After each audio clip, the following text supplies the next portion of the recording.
Hello friend, स्वागत है आप सभी का अपने चैनल आर के स्टडी क्लासेज में। आज के इस क्लास में हम देखेंगे ज्योग्राफी का 30 ऑब्जेक्टिव क्वेश्चन। ये 30 ऑब्जेक्टिव क्वेश्चन आपके फाइनल बोर्ड परीक्षा के लिए बहुत ज़्यादा इंपॉर्टेंट होने वाला है, तो आप लोग इस वीडियो को शुरू से लेकर अंत तक देखिएगा। ज्योग्राफी का आपके बुक से चुना हुआ 30 ऑब्जेक्टिव क्वेश्चन पर आएंगे। ये 30 ऑब्जेक्टिव क्वेश्चन आपके फाइनल बोर्ड परीक्षा के लिए बहुत ज़्यादा इंपॉर्टेंट होने वाला है, तो आप लोग इस वीडियो को शुरू से लेकर अंत तक देखिएगा। एक भी प्रश्न को स्किप मत कीजिएगा। और आप लोग इस चैनल पे पहली बार आए हैं तो चैनल को सब्सक्राइब कर लीजिए। यहाँ पे आपका आर्ट्स का तैयारी बहुत ही अच्छी तरीके से करवाया जाएगा, तो आप लोग चैनल को सब्सक्राइब कर लीजिए और बेल आइकन को ऑल पे दबा दीजिए, ताकि जब भी लाइव क्लास होगा आपके पास नोटिफिकेशन पहुंचता रहेगा। तो आप लोग चैनल को सब्सक्राइब कर लीजिए और बेल आइकन को ऑल पे दबा दीजिए। और आप लोग को व्हाट्सएप ग्रुप में जुड़ना है तो आप लोग इस नंबर पे मैसेज करके बोलिएगा सर हमको व्हाट्सएप ग्रुप में जोड़ दीजिए। आपको व्हाट्सएप ग्रुप में जोड़ दिया जाएगा 72907229 8। बस आप लोग इस नंबर पे मैसेज करके बोलिएगा सर हमको व्हाट्सएप ग्रुप में जोड़ दीजिए, आपको व्हाट्सएप ग्रुप में जोड़ दिया जाएगा। तो चलते हैं बिना कुछ टाइम वेस्ट किए क्लास को स्टार्ट करते हैं। चलते हैं पहले नंबर प्रश्न पे। आप लोग कमेंट बॉक्स में आंसर लगाते चलिए। आइए देखते हैं पहला नंबर प्रश्न। पहला नंबर प्रश्न, निम्नलिखित में से किस राज्य में सर्वाधिक संख्या में अप्रवासी आते हैं? आपको बताना है इनमें से किस राज्य में सबसे ज्यादा अप्रवासी आते हैं। ऑप्शन है उत्तर प्रदेश में, ऑप्शन बी महाराष्ट्र में, ऑप्शन सी दिल्ली में, ऑप्शन डी बिहार में। तो 21 में सबसे ज्यादा आते हैं। आप लोग को याद रखना है 21 में आते हैं तो ये महाराष्ट्र में सबसे ज्यादा आते हैं, यानी आपका बी नंबर 100% राइट आंसर हो जाएगा। मेरे प्यारे स्टूडेंट, आप लोग कमेंट बॉक्स में आंसर लगाते चलिए। आइए देखते हैं अगला नंबर प्रश्न। 2 नंबर प्रश्न है, मानव भूगोल का जनक किसे कहा जाता है? आपको बताना है मानव भूगोल का जनक किसको कहा जाता है। आप लोग जल्दी से कमेंट बॉक्स में बताइए कि मानव भूगोल का जनक किसे कहा जाता है। तो आप लोग को याद रखना है मानव भूगोल का जनक हेल्टेज को कहा जाता है, यानी आपका डी नंबर 100% राइट आंसर हो जाएगा। मेरे प्यारे स्टूडेंट, आप लोग ऐसे ही कमेंट बॉक्स में आंसर लगाते चलिए। यहाँ पे आपका बहुत ही अच्छी तरीके से आर्ट्स का तैयारी करवाया जाएगा, तो आप लोग चैनल को सब्सक्राइब कर लीजिए। आइए देखते हैं अगला नंबर प्रश्न। 3 नंबर प्रश्न, निम्नलिखित में से कौन सा एक भौगोलिक सूचना का स्रोत नहीं है? आपको बताना है इनमें से कौन सा एक भौगोलिक सूचना का क्षेत्र नहीं है। तो ये कौन है? आप लोग को याद रखना है प्राचीन महाकाव्य नहीं है, यानी आपका डी नंबर 100% राइट आंसर हो जाएगा। मेरे प्यारे स्टूडेंट, आप लोग याद रखिएगा। आइए देखते हैं अगला नंबर प्रश्न। 4 नंबर प्रश्न, निम्नलिखित में से कौन मानव की मूल आवश्यकता से संबंधित नहीं है? आपको बताना है इनमें से कौन मानव की मूल आवश्यकता से संबंधित नहीं है। ऑप्शन ए परिवहन, ऑप्शन बी कृषि, ऑप्शन सी गृह निर्माण, ऑप्शन डी वस्त्र उद्योग। तो ये कौन है? तो ये परिवहन नहीं होता, यानी आपका ये नंबर 100% राइट आंसर हो जाएगा। आप लोग को याद रखना है। आइए देखते हैं अगला नंबर प्रश्न। 5 नंबर, आप लोग कमेंट बॉक्स में आंसर लगाते चलिए। आइए देखते हैं अगला नंबर प्रश्न। 5 नंबर प्रश्न, निम्न में से कौन एक जनसंख्या परिवर्तन का कारक है? आपको बताना है इनमें से कौन एक जनसंख्या परिवर्तन का कारक नहीं है। ऑप्शन ए प्रवास, ऑप्शन बी आवास, ऑप्शन सी जन्म, ऑप्शन डी मृत्यु। तो आवास नहीं होता, यानी आपका इस बी नंबर 100% राइट आंसर हो जाएगा। आप लोग याद रखिएगा। आइए देखते हैं अगला नंबर प्रश्न। 6 नंबर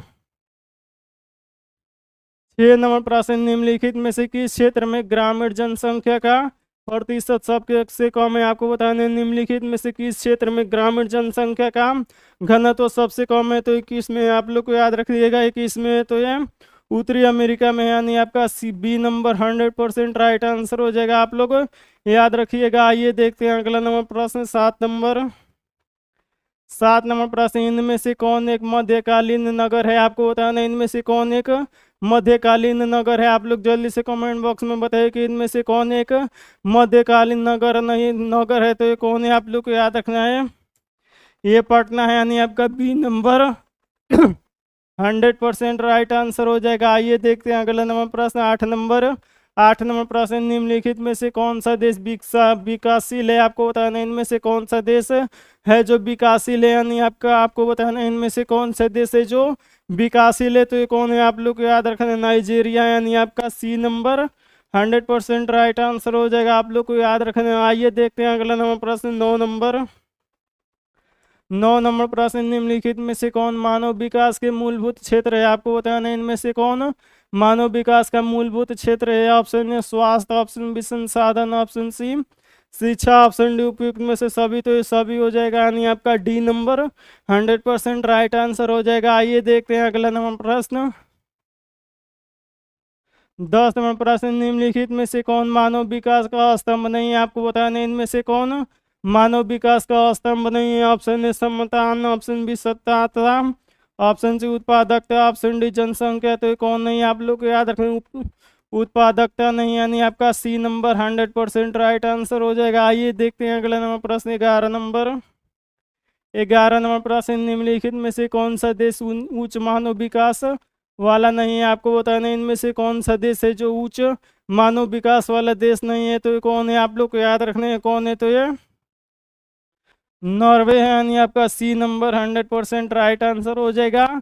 आइए देखते हैं अगला नंबर प्रश्न। 12 नंबर प्रश्न, निम्नलिखित में से कौन सी खाद्य फसल है? आपको बताना है इनमें से कौन सी खाद्य फसल है। तो आप लोग जल्दी से कमेंट बॉक्स में बताइए कि इनमें से कौन सी खाद्य फसल है। तो ये कौन है? तो ये चुकंदर है, यानी आपका सी नंबर 100% राइट आंसर हो जाएगा। आइए देखते हैं अगला नंबर प्रश्न। 13 नंबर प्रश्न, सहकारी कृषि। 13 नंबर प्रश्न, सहकारी कृषि अधिक सफल रही है? आपको बताना है सहकारी कृषि अधिक सबसे ज़्यादा सफल किस में रही है। तो ये किस में रही है? आप लोग को याद रखना है डेनमार्क में रही है, यानी आपका बी नंबर 100% राइट आंसर हो जाएगा। मेरे प्यारे स्टूडेंट, आप लोग को याद रखना है। आइए देखते हैं अगला नंबर प्रश्न। 14 नंबर प्रश्न, निम्नलिखित में से कौन कृषि आधारित उत्पादक नहीं है? आपको बताना है इनमें से कौन कृषि पर आधारित उत्पादक नहीं है। ऑप्शन ए चीनी, ऑप्शन बी नमक, option C coffee, option D चाय। तो ये कौन नहीं है? तो ये कॉफी नहीं है। आप लोग को याद रखना है, यानी आपका सी नंबर 100% राइट आंसर हो जाएगा। आइए देखते हैं अगला नंबर प्रश्न।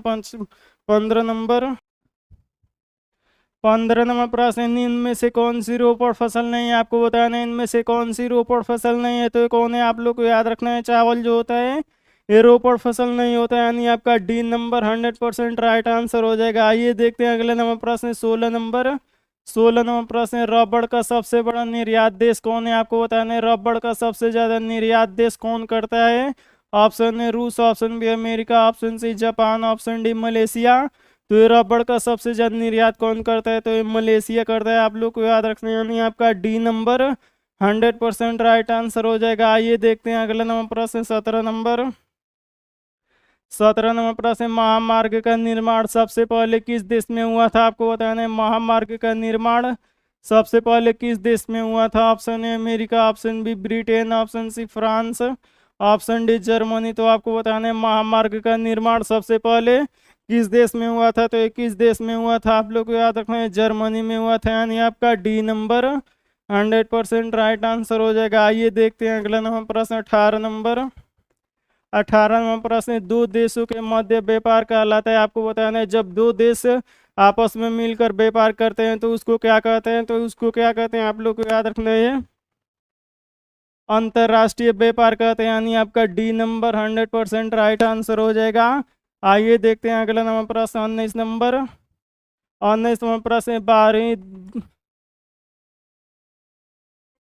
19 प्रश्न, बाहरी देश से कोई सामान मंगवाया जाता है तो उसको कहते हैं। आपको बताना है जब किसी सामान को बाहरी देश से मंगवाया जाता है तो उसको क्या कहते हैं। तो उसको आयात कहते हैं, यानी आपका सी नंबर 100% राइट आंसर हो जाएगा। आप लोग को याद रखना है। आइए देखते हैं अगले नंबर प्रश्न। 20 नंबर प्रश्न, निम्नलिखित में से किस राज्य में सर्वाधिक जनसंख्या अप्रवाह आते हैं? आपको बताना है इनमें से किस देश में सर्वाधिक जनसंख्या का अप्रवाह आते हैं। तो किस में आते हैं? तो महाराष्ट्र में आते हैं, यानी आपका बी नंबर 100% राइट आंसर हो जाएगा। आप लोग को याद रखना है। आइए देखते हैं अगला नंबर प्रश्न। 21 नंबर प्रश्न, पूंजीवादी देश का उत्पादन क्रियाकलाप किसके हाथों में होता है? आपको बताना है पूंजीवादी देश में उत्पादन का क्रियाकलाप किसके हाथों में होता है। तो ये पूंजीवादी उद्यमियों के हाथों में होते हैं, यानी आपका सी नंबर 100% राइट आंसर हो जाएगा। आइए देखते हैं अगला नंबर प्रश्न। 22 नंबर प्रश्न, वृष्टि अर्थशास्त्र अध्ययन है? आपको बताना है वृष्टि अर्थशास्त्र किसका अध्ययन है। तो राष्ट्रीय उत्पाद का अध्ययन यानी आपका बी नंबर 100% राइट आंसर हो जाएगा। आइए देखते हैं अगला नंबर प्रश्न 23 नंबर। 23 नंबर प्रश्न, अर्थव्यवस्था की केंद्रीय समस्या कौन सी है? आपको बताना है अर्थव्यवस्था का केंद्रीय समस्या कौन है? तो आर्थिक विकास होता है। अर्थव्यवस्था का केंद्रीय समस्या आर्थिक विकास होता है, यानी आपका सी नंबर 100% राइट आंसर हो जाएगा। आइए देखते हैं अगला नंबर प्रश्न 24 नंबर। 24 नंबर प्रश्न, निम्नलिखित में से कौन सेवा तृतीय क्षेत्र से संबंधित है? आपको बताना है इनमें से कौन सी सेवा तृतीय क्षेत्र से संबंधित है। ऑप्शन है खनन, ऑप्शन बी निर्माण, ऑप्शन बी संवाहन, ऑप्शन डी पशुपालन। तो ये खनन होता है जो तृतीय क्षेत्र से संबंधित रखता है, यानी आपका सी नंबर 100% राइट आंसर हो जाएगा। आइए देखते हैं अगला नंबर प्रश्न 25 नंबर। 25 नंबर प्रश्न, निम्नलिखित में से कौन प्राथमिक क्षेत्र से अधीन आता है? आपको बताना है इनमें से कौन सा क्षेत्र प्राथमिक क्षेत्र से अधीन आता है। ऑप्शन ए कृषि, ऑप्शन बी लघु उद्योग, ऑप्शन बी खुदरा व्यापार, ऑप्शन डी इनमें से सभी। तो ये कौन आता है? तो ये कृषि आता है, यानी आपका ए नंबर 100% राइट आंसर हो जाएगा। मेरे प्यारे स्टूडेंट, आप लोग अगर इस चैनल पे पहली बार आए हैं तो चैनल को सब्सक्राइब कर लीजिए और बेल आइकॉन को ऑल पे दबा दीजिए, ताकि जब भी लाइव क्लास होगा आपके पास नोटिफिकेशन पहुंचता रहेगा। तो आप लोग इस चैनल को सब्सक्राइब कर लीजिए। तो थैंक यू बाबू, फिर मिलते हैं अगले वीडियो में। तब तक मन लगा के पढ़ाई कीजिए। Take care and bye.